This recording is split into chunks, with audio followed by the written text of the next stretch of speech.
Hello, everyone. My name is Mia Dominguez, and welcome to the Campus Podcast, bringing McAllen ISD students helpful information for campus life.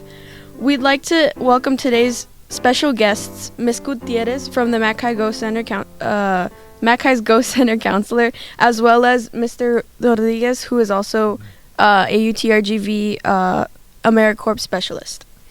Thank you for joining us. Thanks for having me. Thank you for having us. So, let's get started with the important college application process. So, what would you say is the first step to start applying for college? Gosh, there are several steps, right? But for the first step is apply. I mean, that's pretty much what it comes down to. Some students sometimes decide to not begin submitting their applications till January, which actually leads to them finding out if they got accepted or not until like May. Because, I mean, pretty much if you start applying late, you won't find out until much later. And so you can't make plans, to try to figure out where you want to go. But the actual application, apply, submit your transcript. Here, we try to make it as easy as possible. We do have like our college center. We at McAllen High School, we have so many resources available. And one of, I guess, our most valuable resource is having our UTRGV AmeriCorps, which we have Jorge here today.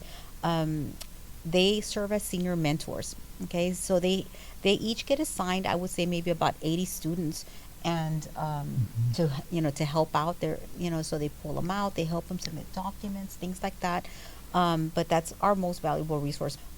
We do help students submit their applications, their transcripts, documents to colleges, sign up for SAT, ACT testing, sign up for TSI testing, which is also needed, at all colleges. Just, I guess one thing that we need to remind students is the main thing is to apply. That's pretty much it. Okay, and what is an AmeriCorps specialist? Like, what do you do? Okay, so just a brief introduction about myself. My name is Jorge. I am a student at UTRGV. My major is in cybersecurity. I have at least another 5 members at the Go Center, but we all contribute something to the team. Basically, at the Go Center, we are the helpers. That's how I like to describe our job to Ms. Gutierrez. We almost do the same thing as she does, but we basically are mentors for the students. As she mentioned, we have a list of students that we have to keep track of and make sure they do the hardest thing, which is applying. Just the first step is always the hardest one.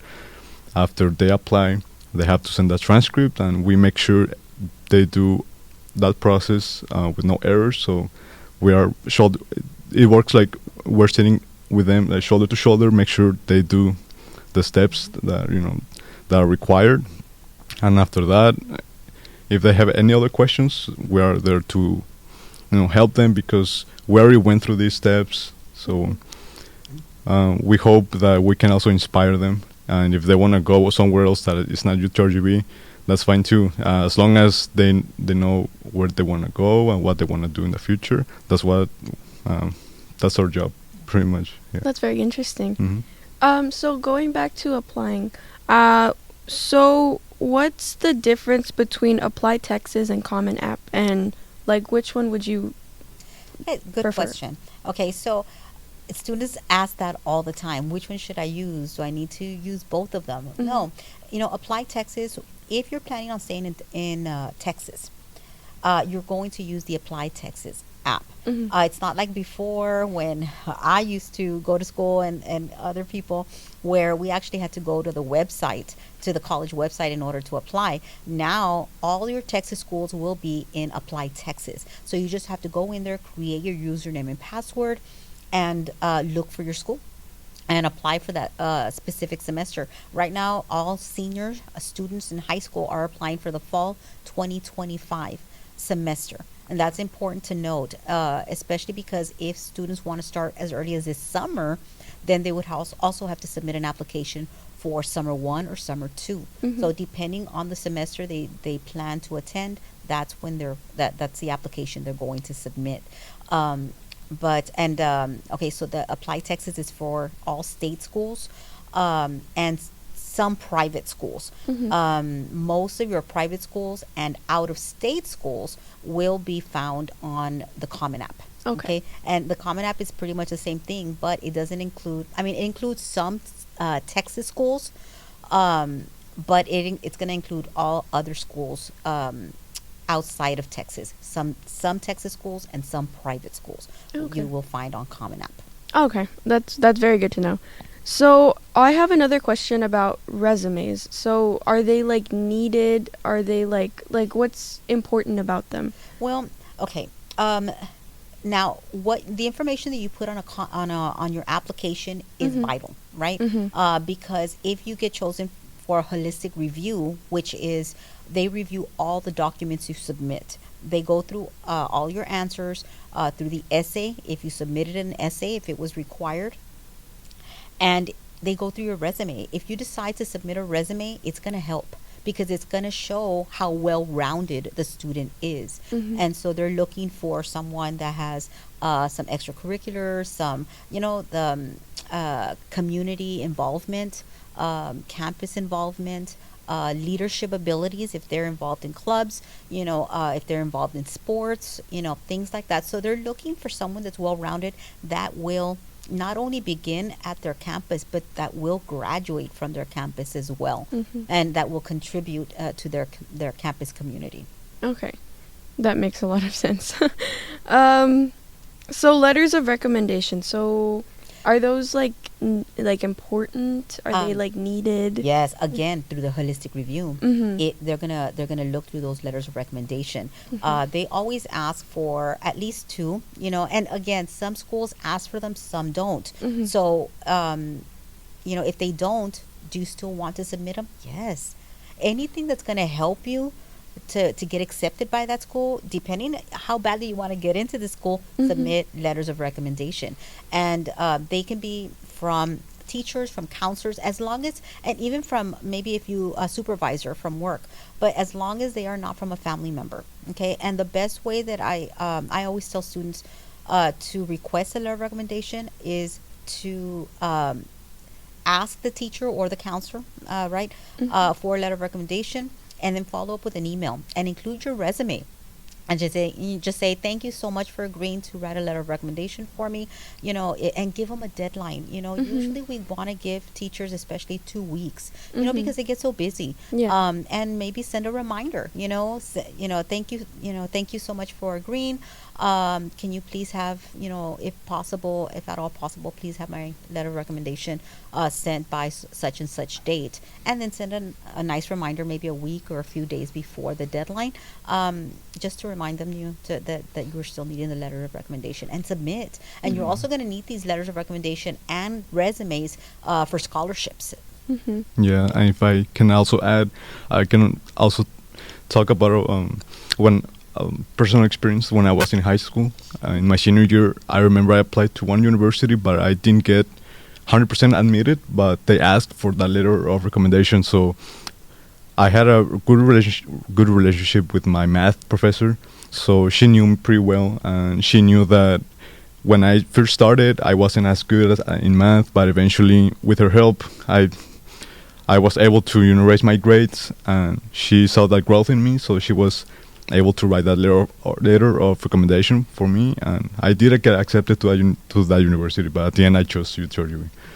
Well, that's But pretty it's very good, though. important. At the end of the day, you want to submit anything that you think that's going to help you, Mhm. be it college resume, letters of recommendation, SAT scores, anything that you have, Mhm. and you want to mention everything on that college resume.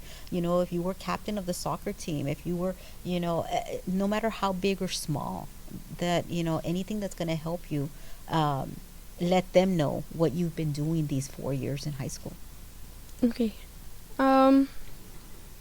So test scores, like which tests do you need like for college? Like what are like the perfect scores for, Yeah. to get accepted? and I love that you're asking me these questions because these are the same questions that a lot of students have Mm-hmm. and parents, as a matter of fact. Okay, so ACT and SAT, what's the difference between the two? Okay, and why do colleges need it? Okay, Mm-hmm. well, as we all know, a lot of the colleges are making or have they don't require SAT or ACT.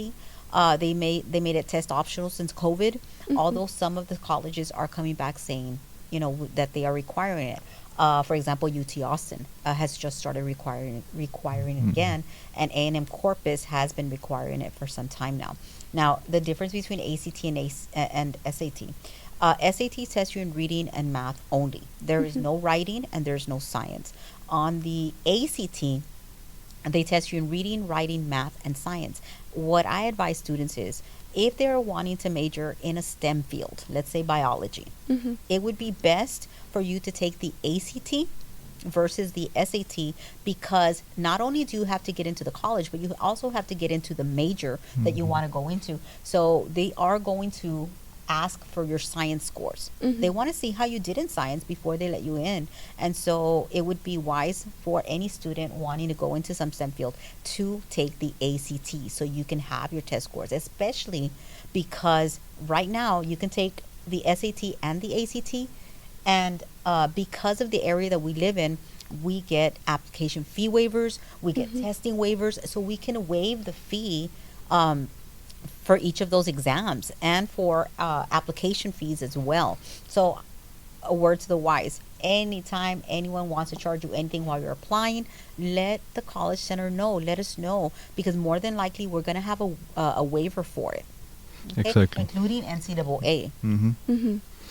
And yeah, so students they can always talk to us for those waivers. We have access to those waivers, and we will make sure they work. And if they don't work, we will figure something out, such as if the SAT sometimes it doesn't go through or whatever issue they have with that kind of waiver. We also have the other one, the NASCAC, right? The NACAC. That NACAC. Mm-hmm. We have that waiver too, but yeah, just if you see us, we always try to help you the best way we can. You know, and that's the thing about the college center is that we do have like a welcoming environment. As a matter of fact, this past weekend, and they've been doing it for these past Saturdays, about 2 or 3 Saturdays now, here at McAllen High School. Because remember, each high school is different, but they've been working sometimes 8 to 12, 8 to 4, or 8 to 5 on Saturdays, via Zoom. In case parents or students have questions, they can go on there and ask. Wow. Okay. That's Mhm. that's really good. I kind of want to shift the topic a little bit, and I wanted to ask about the types of scholarships, like the academic ones, the need-based, which ones, Okay, so first and foremost, make sure that you also apply to the scholarship or submit a scholarship application at each of the universities that you have applied to. That's important. Okay, those usually come at they usually have an earlier deadline than your application deadline. So if it didn't ask you if you wanted to apply to a scholarship when you were applying to the school, more than likely it's a separate application. Submit that application. Okay. Also, they go based on your transcript to be able to give you an academic scholarship. So you want to do that. And so you want to look out for that. Plus, there's tons of other scholarships. There's a scholarship bulletin that we have at the college center that lists tons of other scholarships. Here at Mac High, I've also been sending scholarship opportunities through the student emails, and I've been letting them know through Remind to check their student emails for scholarship opportunities as well. But anytime that they need any, I mean, there's so many local, there's so many university, national scholarships, way too many to name. But we do have a list that we provide. Well, that's great. What's the FAFSA process? Like, how does that work? Okay, so the FAFSA. Okay, so there's FAFSA and TASFA. They're both financial aid applications. Okay. Okay, so the FAFSA, both of them, well, they're supposed to open up December 1st. So they apply, and we help them through that. They have to create a username and password, which is called the FSA ID. And then using that, they can submit their financial aid application. Okay. they will need their 2020, what did we Three. see? 2023 income tax, their parents' income tax, so they can be able to submit, so the parents can submit their financial information. But honestly, it's supposed to be a lot easier this year. Last year, we ran into a lot of problems because it was fairly new, because they had made a lot of changes to the FAFSA form. But my understanding, it's supposed to be a lot easier and a lot faster this year. The sooner you submit it, the sooner you can find out if you're able to qualify for any money. Now, remember that grant money, that's money that you get from the state or federal, from the government, and it's free money. You do not have to pay back. There's loans. There's subsidized and unsubsidized loans. Please know the difference, because one, the interest starts accruing as soon as you take that money out, and you start using it for tuition. The interest starts accruing, so by the time you finish in 4 years, you're not only owing on the loan, but you're owing all that interest that's been accumulating. Okay, and the other one, interest does not start accruing until 6 months after you graduate. Okay, so you need to make sure that you know the difference between the subsidized and unsubsidized, okay, before taking those loans out. Any other, let me see, there's grant money, or there's also university funds that they may give you some grant money as well. Yeah, so I can only, since I'm a UTRB student, I know that UTRB offers something called tuition advantage as long as you are a full-time student and in good academic standing, and also demonstrate financial need.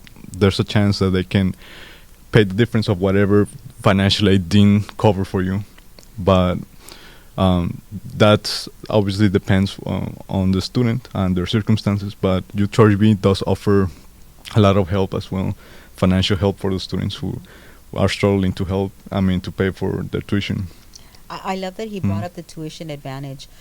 Each school has something, a program similar to it, where it's saying if you qualify for financial aid, but you don't have enough to cover your full tuition, it's called a promise, because they're saying whatever financial aid won't pay, we'll pay the rest of it. And so that's what a lot of the universities do.